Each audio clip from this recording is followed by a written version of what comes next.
Yes, we have big visitors heading to Morgantown. Ross Hodge and company making moves. Let's break it down, baby.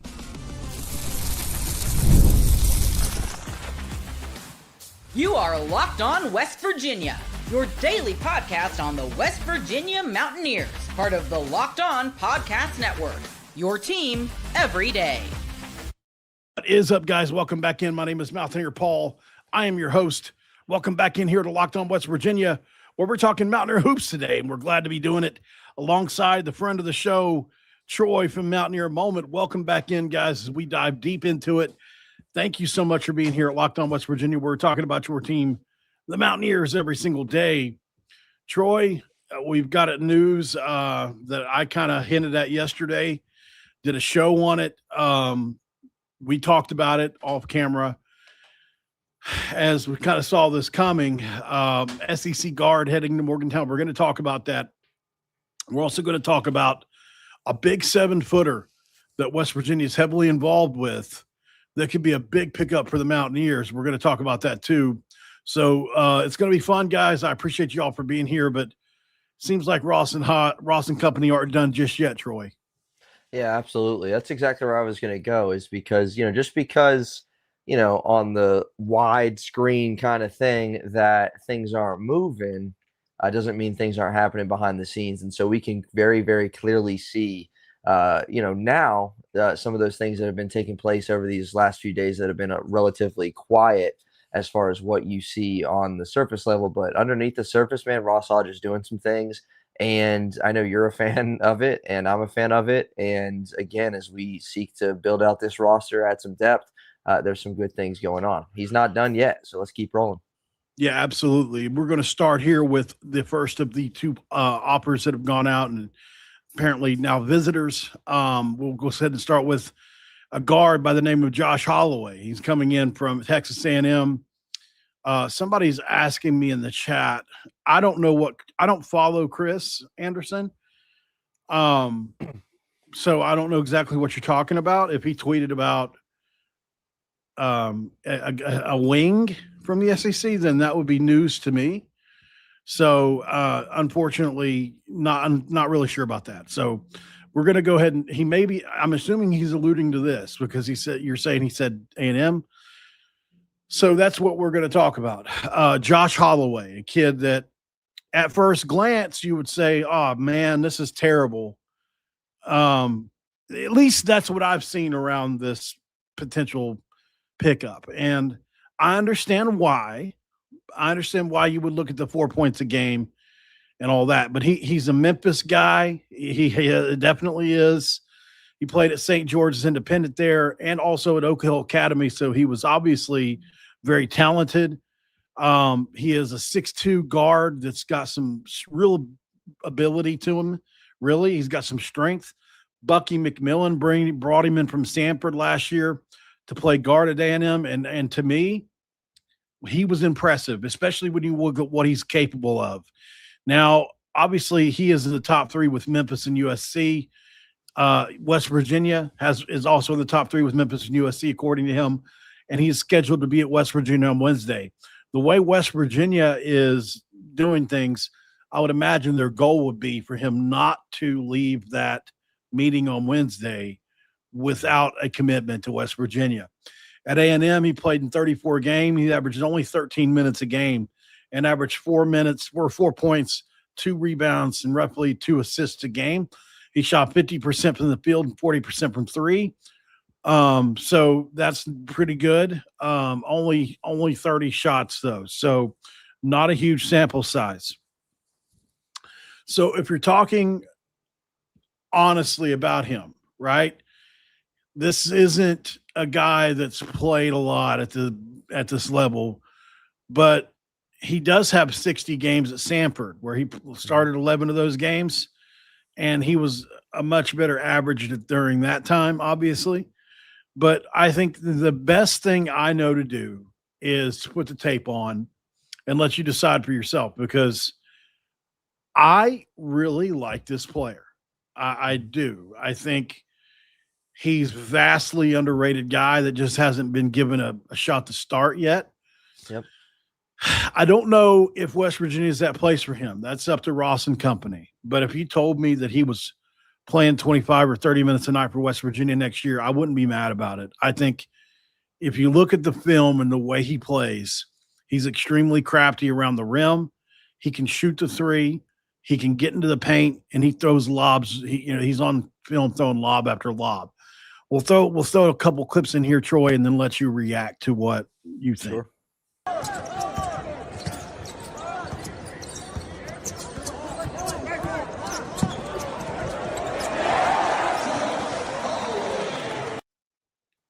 Here he is. I love this play by him. Watch this little Euro step against Ole Miss here. Right here he is. Pump fake, come into the lane, little Euro step. That's a slick move, man. I really like that. That's a crafty move. Here's a clip of him. Couple things. Little pump fake up and under. 3-point shot looks true there. Another 3-point shot. Great balance on the shot. There's another 3-point shot. Great balance on that shot. So it looks true there. We've got a couple clips here. And look at the way I want to show that again. The first step, really good here on this nice little first step, and then rise over two guys. Well, that'll work. There's another great first step. Look at the strength through the contact and up and under.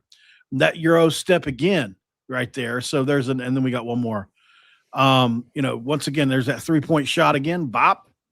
Well, nice. Look at the handles. Very tight handle. He can get to the rim, like I said, and shoot the ball. And you look at the strength, man. Look at that's a big guy he's playing through there, and so crafty around the rim. Look at that elite pump fake. That's an elite pump fake, and you see him get to the lane and score. I think this is a guy that's just not been given an opportunity yet. And yes, is there a reason for that? Possibly.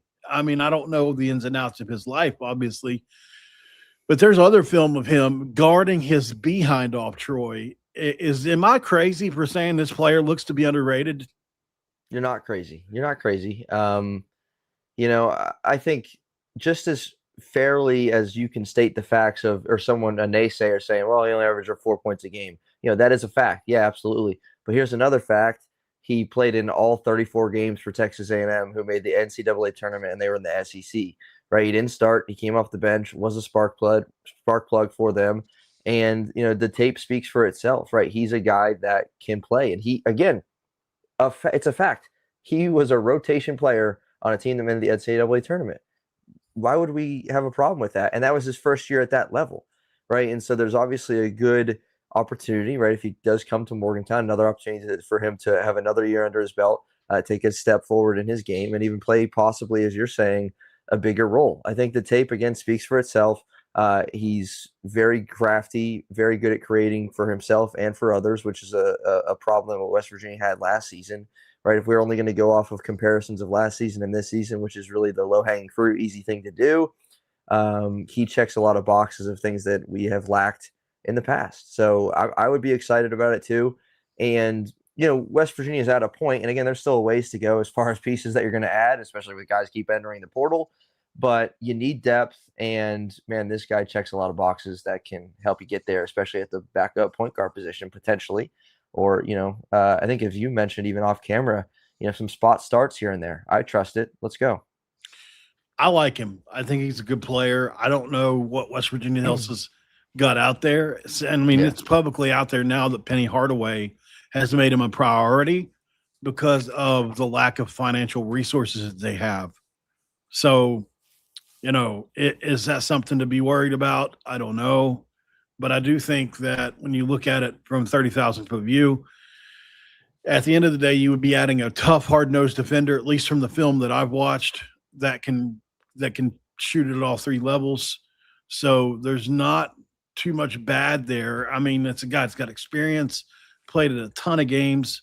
So, the only bad thing I could think of is he's probably not a dynamic scorer. I mean, if that's what you're asking him to do, then no. I think he'd be the perfect guy that could play off of Sadler. Now, where would your scoring come from if he played alongside Sadler? That would be a question that you could legitimately ask. But outside of that, I think he's a guy that you could bring in and be pretty excited about on some nights, especially from a defensive standpoint, because I think he would bring that. So We'll keep an eye on this. Obviously, he's visiting West Virginia. I would imagine this is for a backup spot. Don't go too crazy on me here. After all, West Virginia's only brought in 3 players. If they're done after those 3 players adding starters, then they probably I'll say this publicly. I would say that would you say that if West Virginia had enough to add 3 players and 2 major and 1 really, definitely above average, would you say that that's a misstep on their part, or would you rather them have added, 5 guys like Buchanan? Say it again. Apologies. I made that really convoluted. If West Virginia had the money to add, obviously, a Bizjack and a Scylla, right, and obviously Buchanan, and that's all they really had, and now they're adding guys like Holloway. Okay. Is that something that you would view as a negative if they could have just went out and got 4 or 5 Buchanans? The guy that's right.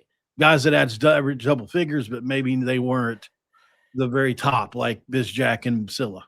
Right. Yeah. No, that's a good question. I would not say it's a negative. I've been over on Mountaineer Moment, man, probably every episode talking about the need that this team has for depth. Certainly at this point, when you go and get a Scylla, when you bring in Bizjack, and then, Buchanan, who's a really, really nice piece too, an underrated piece. And I think, if you start to think through what a bench would look like, and again, low-hanging fruit compared to last season, our bench last year consisted of a 6-man in Chance Moore, and then 2 true freshmen in Jenkins and DJ Thomas, right? Like those were the 3 guys coming off the bench during Big 12 play. There wasn't anybody else regularly. I think if you add a guy like Holloway, who is, again, small sample size, whatever, he spent the year playing every single game for an SEC team.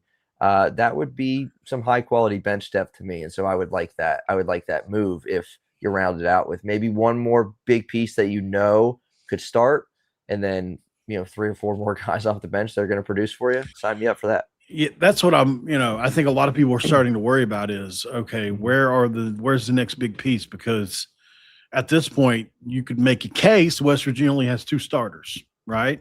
If Buchanan's coming off, like most people probably thought Buchanan was a bench guy the day he got signed. Yeah. He was a bench guy at Boise. Why would he be a starter here, right? So I think that's the thing people are concerned with. Mm-hmm. Is West Virginia going to go to the high school ranks to try to continue to fill out? That's what we're about to talk about next. And it's probably a great time to break because West Virginia is going back into the high school ranks, and they've got a big fish. Another big fish on the line, literally and figuratively, a 7-foot monster of a guy that we're going to talk about next. Stick around. You don't want to miss this. Talking about it today, guys, our friends from Rocket Money say hello, and there's a reason for that. It's because they kill the game. They kill it. They leave it dead. That's right. They do. If you've ever opened your bank account and thought, where did all my money go? Well, you're not alone. Keeping track of subscriptions, spending, and bills can get overwhelming fast, and that's where Rocket Money comes in, helping you take control of your finances and all in one place at that. Tracks your subscriptions in one spot. It can help kind of cancel the ones you don't need with just a few tap-aroos, and it automatically categorizes your spending so you can automatically and actually see where your money is going, which is good stuff. And it can also set budgets so to get alerts. You can stay on top of upcoming bills. It just makes everything feel more organized and gives you a clear picture of your finances day to day. Guys, Rocket Money is a personal finance app that helps find and cancel unwanted subscriptions, monitor spending, and helps lower your bills so you can manage savings. Let Rocket Money help you today. Grow your financial growth and make it go faster. Help you reach your goals, and join Rocket Money at rocketmoney.com/locked-on. That's rocketmoney.com/locked-on. And of course, our friends today are also coming in from Indeed, and there is a reason for the Indeed ad today, and it's pretty simple. We talk about it a lot on the show. You got workplace chaos. You got deadlines stacking up. You got the inbox overflowing over here. and the one position you have to fill is still sitting open. And why you can't focus on all that other stuff over here, you got to focus on this position here. And when the pressure's on and you need the right hire, this is a job for sponsored jobs. Indeed, sponsored jobs helps you reach the people who actually fit what you're looking for with skills, experience, and location. So you're not just hoping the right candidate stumbles across your post. No, here's what's going on. There's a stat that says it all. The minute I've been talking to you, companies like yours have made 27 hires on Indeed, according to the data at Indeed worldwide. So if you're hiring, spend less time searching and more time interviewing candidates who check all your boxes with Indeed sponsored jobs. Spend less time searching and more time actually interviewing candidates who check all the boxes. Less stress, less time, more results. When you need the right person to cut through the chaos, this is a job for Indeed sponsored jobs, and listeners of this show will get a $75 sponsored job credit help to get your job the premium status it deserves at Indeed.com/podcast. Just go to Indeed.com/podcast right now and to support our show, Locked On West Virginia, by saying you heard about it in this podcast at Indeed.com/podcast. Terms and conditions apply. But do you need to hire?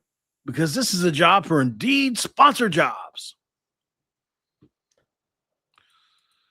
And of course, we're back here in segment 2 where, as is tradition, I crack a do for you, Troy. And thank you so much for coming here and helping me out again tonight. Let's dive in, baby, because we need to tell everybody about Mountaineer Moment, one of the fastest growing channels on YouTube. Over 100,000 subscribers in the last 24 hours alone. Something like that. Yeah, pretty close. Kidding, obviously, but no, it's been good, man. It's been good. I'm super grateful for you and, being able to come on here for months now and talk shop with you. But yeah, Mountaineer Moment is growing like crazy over the last week. It's been consistent as all get out for 8 months. We're just eclipsed 200 episodes. But the last week, man, it's been taking off. So would appreciate anybody here coming over and hitting that subscribe button. We're well on our way to 1,000.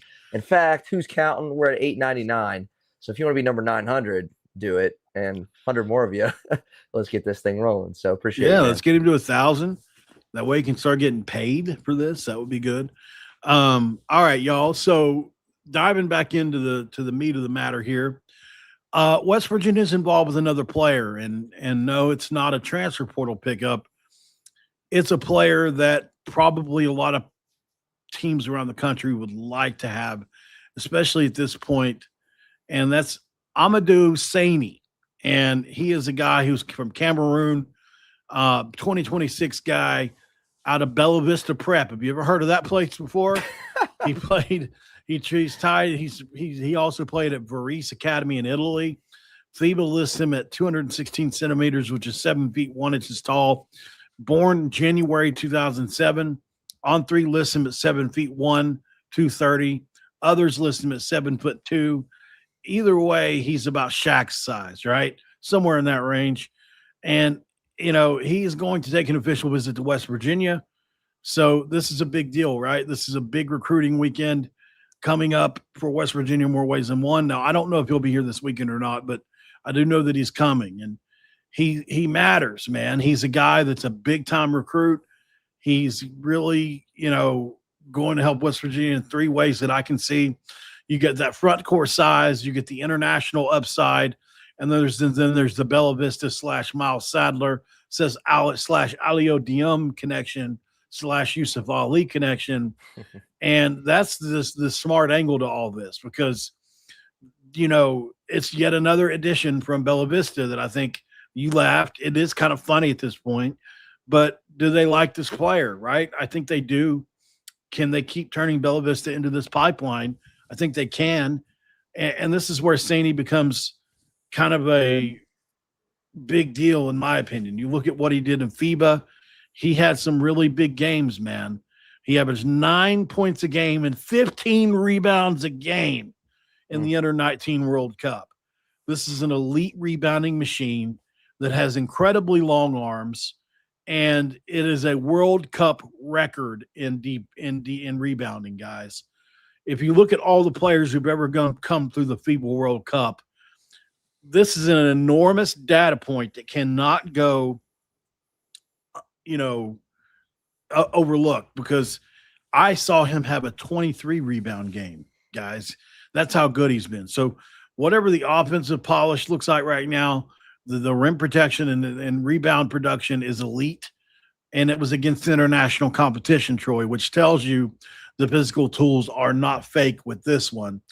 Draft Express also linked some reporting on his profile that I saw, where his move to Bella Vista, and they had him measuring officially at 7'1.5", 233, 7'5" wingspan, and a 9 3" standing reach, which is incredibly long, guys.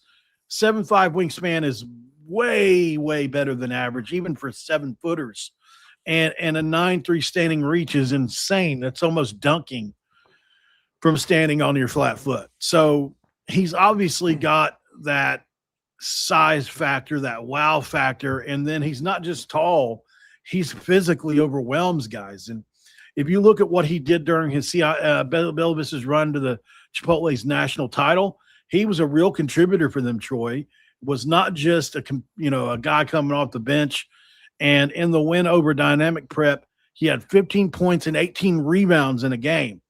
Dynamic Prep is one of the most talked about, known about prep schools in the entire nation. So if you look at what he did and against Montverde, he had another 12 and 12 against them. So this is elite production against elite 4- and 5-star guys. This is not a project with no production.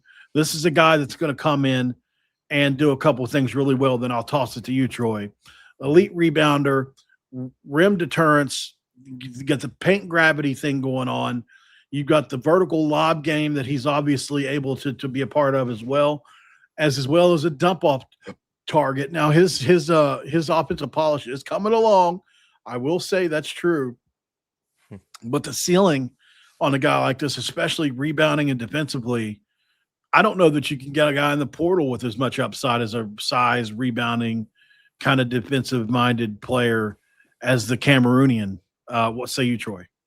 Yeah, well, whatever Michael Jordan said, the ceiling is the roof with this guy, because you look at his tape, and one of the things that sticks out to me is that he's not, 7-footers can sometimes be in a category where the ability to be better, at those spots. So, well, yet again, another potential big pickup for West Virginia. I would love to see it happen, especially I don't know that you could find anybody in the portal that you're not going to have to pay $1 billion to that's got his ability that can contribute right away. Is he what's he going to do on offense for you? I don't know. But like on defense, different story, right? He's a guy I think that you could bring in and who knows what it could turn into with some extra work. I mean, if you gave him some offensive production, you're talking about a potential 5-star guy. It's just, he just doesn't have the offensive game as much anymore or right now. Obviously, coming off screens and different things, he's got the lob threat, which I've seen a lot of his tape. So, there is that to his game as well. But, yeah, you don't get length like this every day. And so, there's definitely something to it. I think looking at – let me make sure I'm covering all bases here. Pull up my list of targets for West Virginia because, obviously there are a few that I probably haven't gone over yet that I'll just hit you with really quick. Yeah. You know what I think Bob Huggins would say with that tape we just watched? What's that? The one trait that he would give lots of big men. He's got good feet. I think he would say that about this guy right here. So that he does have good feet. Another player West Virginia's been mentioned with here, I meant to mention this. Obviously, Nick Cody from Texas is a name we talked about him yesterday. Haven't seen him sign anywhere today. Rob Lee from Lamar is an interesting name, 16 points a game. I don't know exactly what his situation has been. Joson Sanon, I don't know if I'm saying his name right, from St. John's is another name that West Virginia's been linked to. So there are other names out there. And I would just say, for now, let's just be patient and let West Virginia fill the roster in. There's also the potential 5th-year deal that could, help obviously a lot of teams, but I don't know many teams out there, like they said, of all the teams that have either made it to the Final Four or won the thing over the last 3 years, everybody's had at least 33% returning production, right? At least. So for West Virginia, that has basically probably 10% with, if not even that much, probably with his name slipped my mind. Amir. I think you have to think the addition of an Eagle staff of a Lorient, it would obviously just be 10 out of 10, right? So it would be an insane ad. So it's like our conversation off camera. It might have been last night. You're like, what would be good for this team? And I was like, Brendan Lorient. You're like, yep. That would do wonders for this starting lineup. Yeah, I mean, Lorient at the 4 would be like heaven sent this year. Yeah. And Eagle staff, even Eagle staff at the 3 wouldn't be the end of the world in this team that we've got this year, because there's just a lot more. He wouldn't have to be. I mean, he just gets you the 10 a game that he got last year, and it'd be good, right? Oh, yeah. But I think also he could get healthy and potentially get a little stronger even. Just another year in the Big 12. I mean, a lot of Eagle staff's issues, I think, came from if he was just a bit stronger, if he had another 10 or 15 pounds of muscle where he could back people down, I think it could have helped him and served him really well last year. But we'll go to break one last time. We'll come out and put a bow on this one. We'll get Troy's final thought right after the break. Guys, it's time. You know what time it is, right?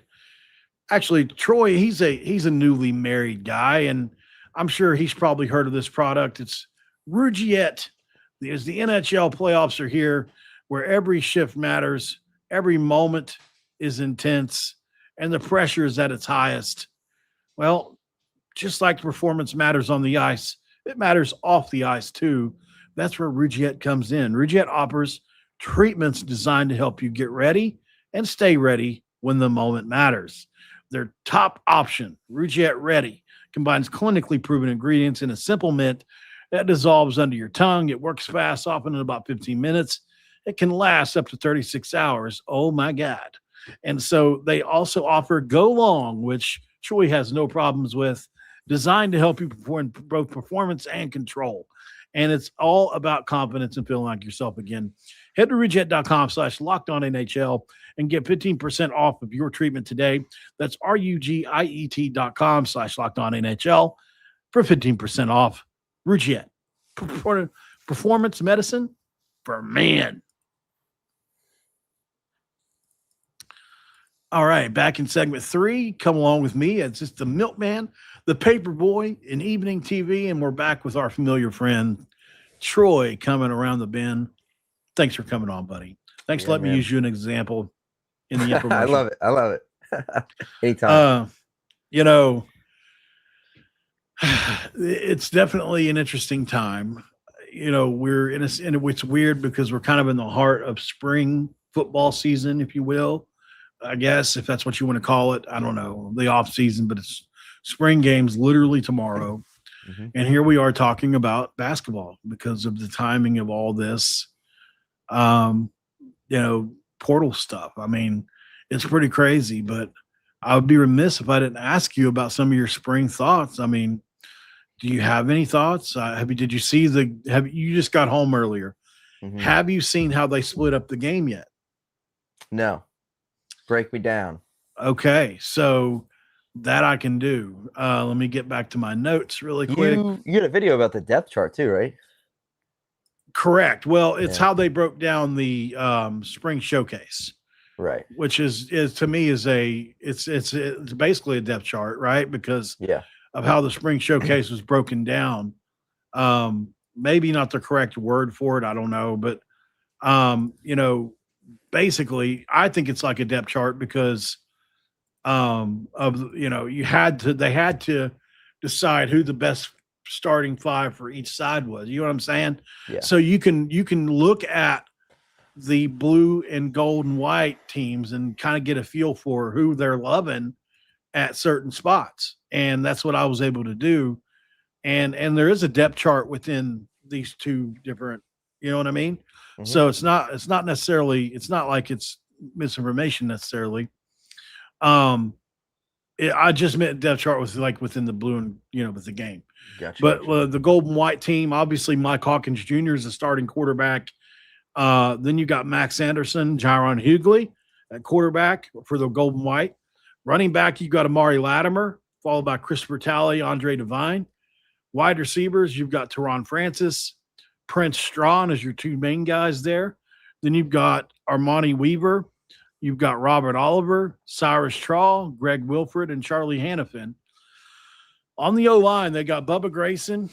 They got Philip Bowser, Devin Vass, Kevin Brown, and Wes King as the starters. Raymond Kovalevsky, Josh Isosa, Landon Livingston, Andreas Hunter, and Deshaun Woods. That's weird. Maybe they you know what they did? I bet they probably went with two groups of 5 for each side. And they're just trying to split it up to where every grouping they have has at least one starter in it. What it looks like to me. Okay. It's kind of because Livingston is obviously a starter, but the way they've got it listed here, they've got Grayson, they've got Bowser, Vass, Brown, and King on one. It's definitely interesting how they've got it all split up. Tight ends, Josh Sapp, Ryan Ward, Carter Zuliani. Linebackers are, Johnson, Stolsky, and Torber. One of my guys. Yep. Ben Cutter, Dwyer, and Hostrip. So that's an interesting group there. Safeties, they got Jameer Latimer, Kamari Wilson, Miles Cotchery, another one of my guys, with Matt Sigg, Jacob Bradford, and Shane Cornally. Corners, Damon Allen, Shams, John, Kayshawn Robinson, and Kayshawn Reynolds. That's interesting. I didn't realize that. Rayshawn Reynolds. Okay. I was like, that's not right. So that's the gold team. On the white team, obviously, they've got, Scotty Fox with Max Brown, Cam Cook, Montavious Boswell, Darius Morant, as well as with the receivers, they've got DJ Epps, Kedrick Triplett, Malachi Thompson, Jaden Bray, Keon Hutchins, John Nider. O-line for them, they've got Cray, Dillard, Rhett Morris, Goforth, Cassidy, Aiden Woods, Trevor Bigelow, Malik Agbo, and Cam Griffin. Tight ends, they've got Cam Ball, Sam Hamilton, Cade Bush, and Caden Luke. And then on defense, they've got Jason Hall Jr., Malachi Hood, Harper Holloman, Troy Fisher, Isaiah Patterson, David Afogo. So a lot of the pass rushes on them. Interesting. They must want to see, what's his name, run around a little bit. KJ Henson's on the D-line as well with Taylor Brown, Cam Mallory. Man, look, Darius Wiley. Like, they put a pass rush up on the field for this group. Damari Wilson, Ricky Giles, Malik Hawkins, Andrew Paldrell, Cam Reddick, Alex Adebayo, McGuire Moss, Brian Hansen, Nate Flower. Nick Taylor, and this is the corner. Makai Boone, Jaden Hill, Jair Rollison, Carmarius Bomar. So very interesting stuff. I would say that, it's a very evenly spread out kind of deal.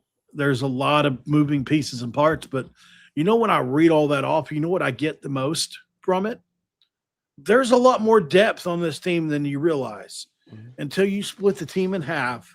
Sure. And there are guys on both sides that excite me. Yeah. So it's definitely a lot of moving pieces to remember. And even I still, to this day, sometimes struggle with some of them. But what are your thoughts? Just give me, before we bounce out of here, give me your thoughts. Like, obviously the Scotty versus, right. Versus Hawkins. And then that's the headline. Right. Yeah. That's the headliner. and Matt rightfully Sig so. was it looks like he's in a really big spot here in the defense. Yeah, no, it is encouraging when you split the team in two out of necessity for a game like this, and it shows you, well, okay, maybe we do have some depth, which is super encouraging. To me, I'll get 3 names, and they're all in the wide receiver room. Just that I'm personally excited to see, their progression, from tomorrow on and then into the season would be Strawn, Francis, and Keon Hutchins in the wide receiver room. So obviously 3 new guys. That have me most excited in that room. It's a room that gets a lot of chatter, even last year, for like this depth thing, and it didn't turn out. Obviously, nothing turned out last season like we planned, but it didn't turn out that way as far as depth. And so I'm curious as to this year, can we really? How deep can that room be with really actual playable guys that are going to see the field every game? And those are 3 guys I'm big on. So for a wide receiver, you mean? Yeah. Yeah, I would be confident in probably at least 8 guys. To me personally, I think they have 8, and like that's not me just like glazing the team. Like Right, I really do think, no, I really do think they have 8 guys. Maybe a 1 or 2 less, but like when you look at the entirety of the roster, it's pretty clear. Like, just real quick before we get off here, Jaden Bray, who they say may be the most talented, right? Yep. DJ Epps, who had 500 yards at Troy last year, who's made plays all camp. Kedrick Triplett and Hutchins were the number 1 rated, number 7 rated JUCO players in the nation. Yep. John Nider has, if you listen to Jed Renning yesterday, said he's been making plays all over the field. Obviously, Teron Francis is young, but has just oozing with potential from LSU. Yep, that's 6. And then so Prince Strawn has been the most talked about player maybe on the team in the offseason. Cyrus Trawl, who everybody else talks about. When you put a microphone in front of their face, they all say Cyrus Trawl. So that would be 8. And then that's before you get into like, what about Robert Oliver or Greg Wilfred or some of the freshmen that could be good? And then if you just want to go pass catching options, you can't leave out Josh Sapp and Ryan Ward either, and a couple of the running backs. So there's a lot of pass catching options on this team that I think are at least average or above average. So, I don't know if they have any elite alpha dogs on this team or not. Yep. We'll see, but I think there's a lot to it. So, guys, we got to go. Thank you for being here. We will be back on the next one, as always, tomorrow. Make sure you're here, locked in to Locked On West Virginia, where we talk about your team every day. We'll see you then, guys. But before you go, always remember, don't ever forget to cue those country roads and check out Locked On College Football next. Good night, y'all.